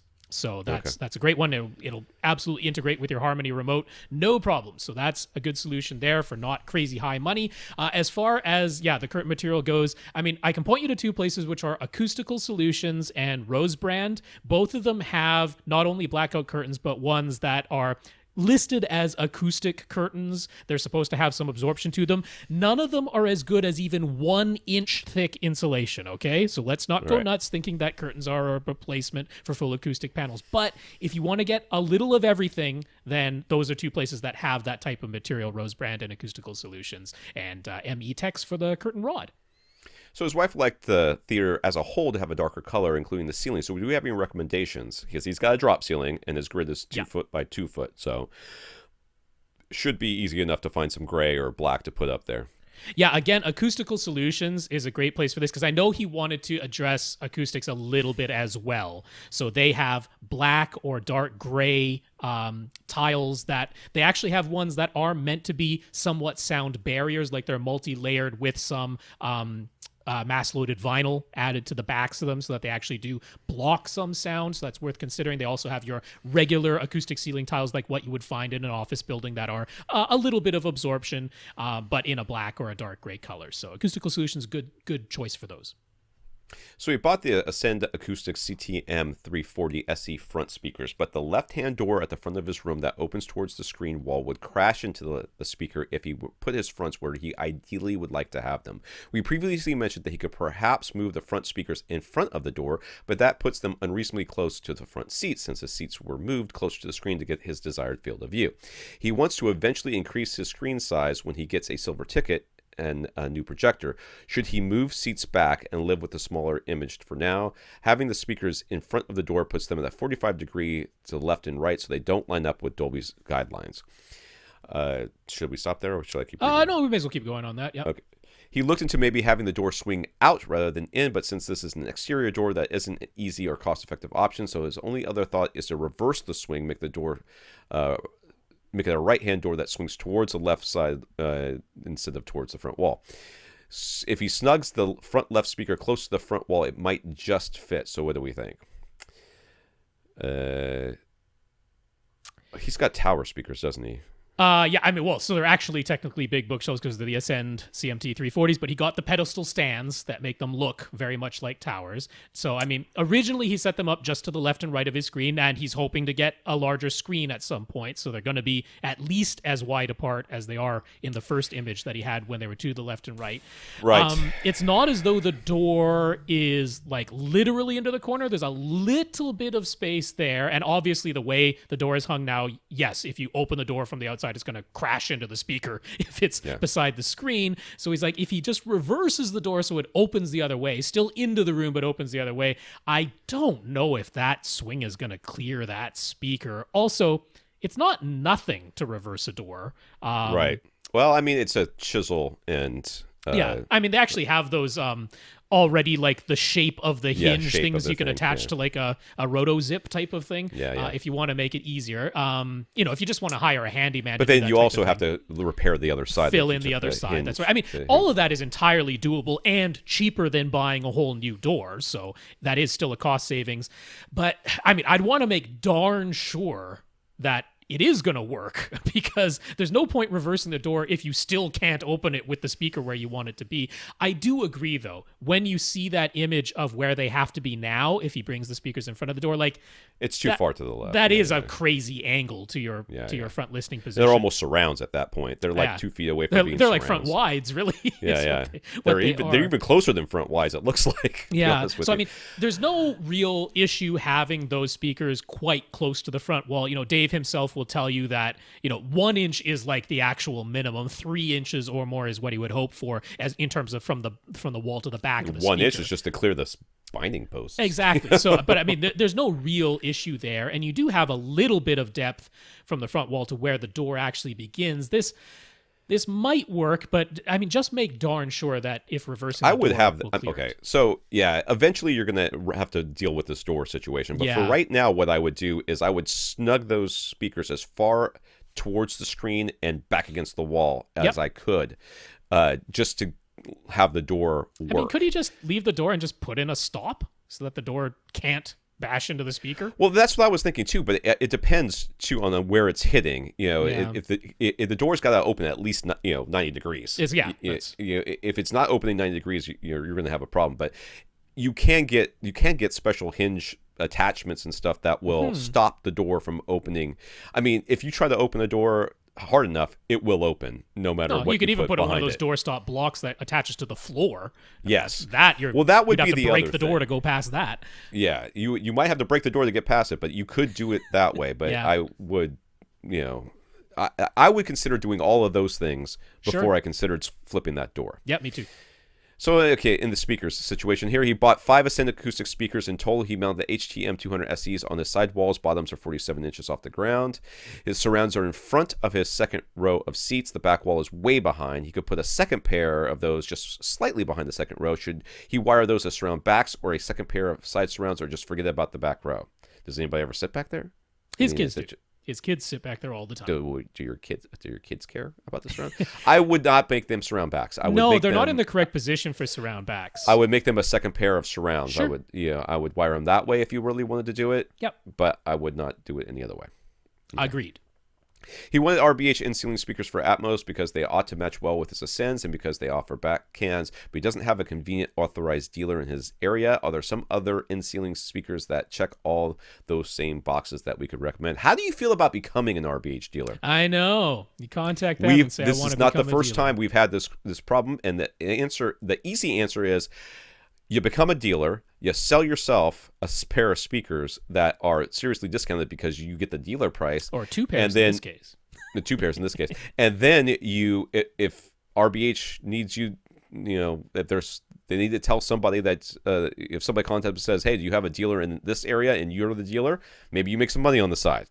I mean, that's literally the answer here. It's the easiest answer, and it saves you a bunch of money. If you want to buy something else, Ascend, Aperion, don't they have in-ceiling speakers? They have in-ceiling speakers that are very nice, but they don't have any dedicated backer boxes that they also sell. Right. Now, making backer boxes, especially since you have a drop tile ceiling, is not that complicated. You need 1 cubic foot of internal volume for essentially any in-ceiling speaker. You could just go with the Dynamat Dynaboxes, although they're kind of overpriced for what they are. But that is another option. I certainly like the Aperions as an alternative choice in terms of sound quality that will match very nicely with your Ascend speakers elsewhere. So I would probably, if you don't want to become an RBH dealer, then that is probably, I wish there were a super easy answer to this, because there ought to be, and we kind of begged SVS to do it, but it doesn't seem like they have that plan. So yeah, I'd probably just point you to the Aperions, and just, you can, again, like we just talked about, some OSB and a little bit of insulation, and there's your backer box. Really cheap for you, really easy to install above a drop tile ceiling. So he made the mistake of taking exact distance measurements for his speakers and projector, and that left him with no slack. So rather than having to purchase another big spool of speaker wire and redo everything, he was thinking he could just run his existing wires to a wall plate, and then he could add new short wires from the wall plate to this AV receiver. Any reason why a $25 wall plate from Amazon would be a bad idea? Sounds expensive. $25 for a wall plate, but other than that, well, it has all the connections in one nice little 3 wall plate. That would be fine. Yeah, there's absolutely no problem with this. Wires connect to wires all the time. That is totally fine. Yeah, that's no issue at all. Go for it. So some folks online have been speculating that they've blown the HDMI board on their AV receiver because they've tried using it with a long passive HDMI cable. That's not how electricity works. If you're not on YouTube and can't see my face, flummoxed would be the right adjective to describe it. Okay, so he's using a 25-foot HDMI cable. Should he go active instead? No. Does it work? 25 should work. If it's a premium certified high-speed HDMI cable, there's no reason why 25 feet it shouldn't work. He's running it to the world's cheapest projector. I'm sure, as long as a signal is getting through, you'll be fine. Okay? 25 feet is about the limit I would go with a passive cable, but that should be fine. And yeah, what they're talking about, that type of speculation, HDMI boards, unfortunately, on many AV receivers do burn out quite frequently. It's still an issue. It's not the length of that's not how electricity works. So the second row of seats are off-the-bed risers he was using temporarily as his whole couch fell backwards when the kid jumped on it. See? Ted. But Ted's is pressed right against the back wall. There's nowhere for that couch to go. So he found some DIY plans on AVS forum for an 84 by 60 by 8-inch riser. Just a 2x8 frame with two 2x8 beams inside and plywood on top. No airflow, open bottom. Should he fill it with insulation or sand? Sounds like you actually need more. I mean, it sounds like it's going to vibrate if you don't put more cross beams in there. Yeah, I put some cross bracing. I mean, I put some really cheap insulation in there, not to act as a bass trap or anything, but just so that you don't have any literal resonance of sound inside of that hall. I mean, the thing's going to act like a drum, but you don't have to do anything much more complicated than this. This is fine. He's going to have a low pile carpet, but a carpeted floor, so it's not like it's going to rattle on it. So that'll be fine. You can carpet and then carpet actually lets air pass through anyway. So if you just keep the sides, keep the sides open, and you carpet the top, and then put either fabric around the bottom or just carpet the sides as well. Mm-hmm. Throw some insulation in there. It's not going to be a great bass trap, but it will still absorb something. Yeah, I'd add a little bit more cross bracing when they did, and the guy who was describing it was saying, he kind of wishes he had made the interior ones, just to hold up the plywood, basically 2x6s with a gap underneath. I'm like, no, don't do that. That turns the whole thing into a bouncy resonator. Keep it as inert as you can. So just 2x8s all around. I'd add a little extra cross bracing, put some insulation in there. Yeah. All right, so he's making some frames for acoustic panels. They're $5 each. I don't know if he's selling them or not, but anyways, 1x3s cut at Home Depot so that insulation doesn't need any trimming, and it looks nice. If you're seeing the images, it's just a picture frame with 3 back braces, basically. Totally fine, man. That's great.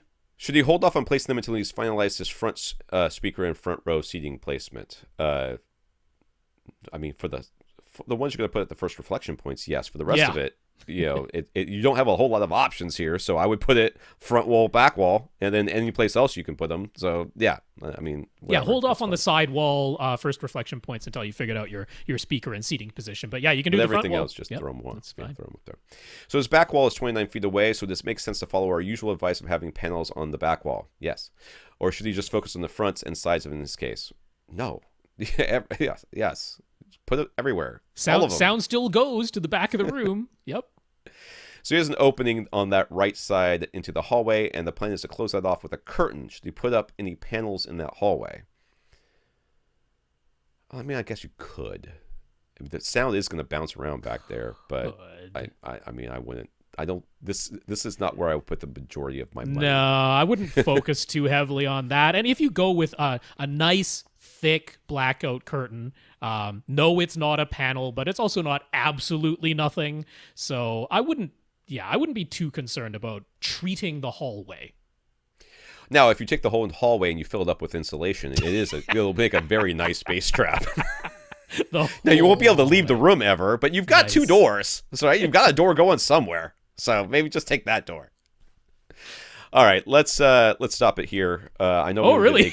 We only did 8 questions, but you and I can take a short break because I need to eat some lunch and I need to let this dog out. Yep. And I need to get some air into this room before I melt. It's 80 degrees in Florida. This is ridiculous. It is January. Yeah. Can somebody please save me? It has been snowing here for a week. We finally got actual Canadian weather in Vancouver. So we'll take a short break, and then we're going to come back, and we're going to do a second podcast for this week. But it will not. I have to be done by 2 p.m. and it is now noon, so we will take a half an hour or so, and then we will restart. Okay, we'll do some more, and good stuff.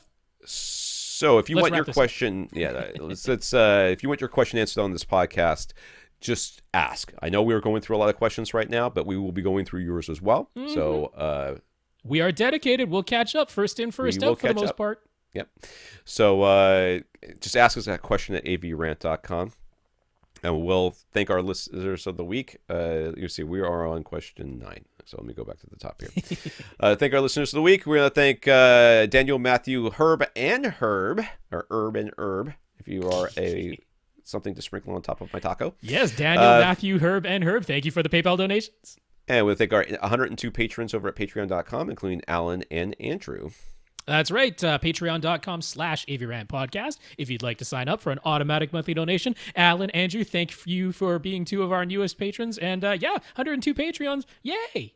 Yeah. And we're going to thank Infinite Gary for talking us up to SVS, Damien for talking us up to Facebook. and Michael for accessories, talking to us about accessories for less. So thank you, Gary, Damien, and Michael. Yeah, Gary, Damien, Michael, thank you for the support. And let's say congratulations once again to Turned Toast, who we will put you in touch with Andrew and get you one of those wonderful models that Andrew has made and is donating as a prize. That's wonderful. I actually Congrats. cleared out a corner of my home theater that had a chair in there that my son had destroyed for the Romulan warbird when it gets here. I am a quiver with Antissa. Say it. Patient. Yes. So for AVRant, I'm Tom Andrew. And I'm Rob H. Now go out and listen to something.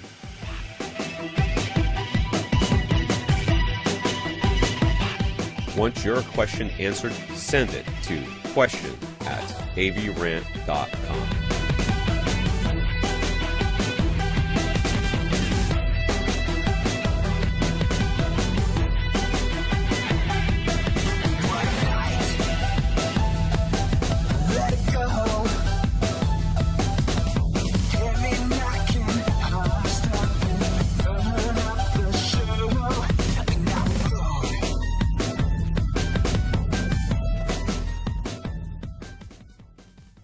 This is AVRant. Now go out and listen to something.